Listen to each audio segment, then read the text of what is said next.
Yeah. Everybody knows I picked Canelo Álvarez to beat Terence Crawford. I was wrong. Shit, I ain't always right. Been choking on crow soup ever since. Got a bunch of crow bones and feathers. Damn pig.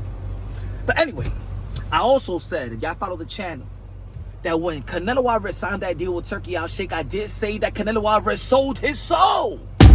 Because Canelo Álvarez was already in position, in control of his career. Huh? So why would you sell your soul? Why would you put yourself to be a little puppet to Turki Alalshikh?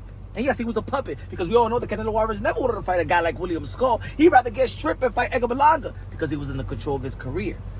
But hey, Turki Alalshikh is the pimp. It's like going to a strip club and then you dangling that with all them dollars, you know what I'm saying? You making it rain, and Canelo Álvarez was right there picking up the bills. But anyway, we all know that Turki Alalshikh never liked Canelo Álvarez. You remember the infamous tweet? When he was going at Canelo Álvarez? You remember the infamous tweet? Well, let's when Turki Alalshikh tweeted this. Remember this? I'd heard what Canelo said, that he respects me, but doesn't like the way that we do the business. As for him respecting me, it doesn't matter to me if he does or not. As for the way I do business, I know why he doesn't like it. Because I only target big fights at fair prices. So of course, anyone who likes easy fights won't like that. And I know how he feels after losing to Bivol. So he's been looking for easier fights ever since. Also, I'm not the one who's afraid of fighting Benavidez. Hear my chocolate thunder. Hold my hand. Chocolate thunder. Terence Crawford. Therefore, I knew he was wasting our time and making excuses with big amounts of money that can be paid. So I'm continuing my way to make big fights that serve the boxing world, and he's on his way to making easy show-only fights. Thus, almost the Jake Paul fight, right? Ladies and gentlemen, yes, Turki Alalshikh never liked Canelo Álvarez. And why would you even sell your soul? Why would you even buy in with Turki Alalshikh's plan when it's against your plan? How stupid can Canelo Álvarez be? You think this was going to work out for him? And yes, credit Terence Crawford for doing what he needed to do versus Canelo Álvarez. But in all reality, when you look at the logic of it, you weren't supposed to be. You wasn't supposed to win. Everything was set up. Even the William Skull fight is for you to get his belt, for Terence Crawford to dare to be great and make history. It wasn't for you to make history. You was used to make history. When you was in position when you was in position to do whatever you wanted to do. But a lot of people was frustrated with Canelo Álvarez doing whatever you wanted to do anyway. Turki Alalshikh was frustrated. A lot of people was frustrated with Canelo Álvarez because a lot of people wanted to see him face David Benavidez. Also, Turki Alalshikh wanted to see him face David Benavidez. David Benavidez and Turki Alalshikh probably said, get this mother effer out of here. He's no king. He's no face. Let's get him out of the way. He wants David Benavidez and Bud Crawford, and maybe that's what he's been wanting all along, because he never respected Turki. He never respected Canelo Álvarez. Just get him out the way. So now, a potential fight with David Benavidez, the Mexican monster, versus Terence Crawford.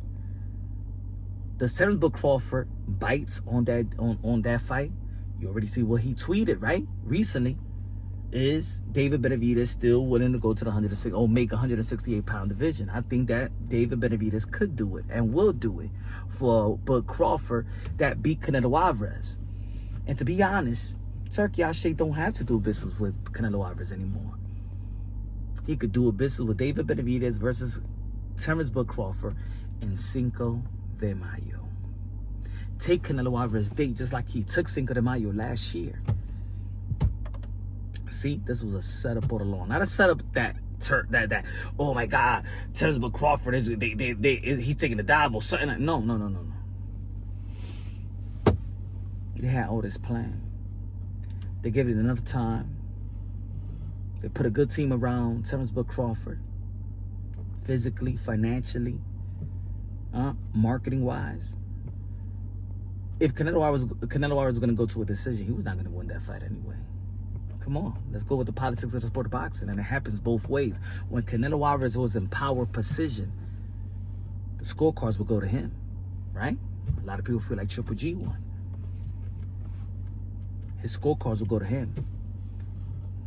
This time, the power was on Terence Crawford's side. And I said in videos that, yeah, you may see Canelo Álvarez, he's the face of boxing, but Terence Crawford was truly the A side because he had the money, he had he had the bank, he had the marketing, he had the network, he had the power. There was no way that Terence Crawford was going to lose that fight if it goes to the 12 rounds. Even though that I'm just picking just to pick the fight, just to make the content. You feel me? But now it makes sense. But I knew all along that it was a bad decision for Canelo Álvarez to sign with Turki Alalshikh. Canelo Álvarez is out. He sold his soul.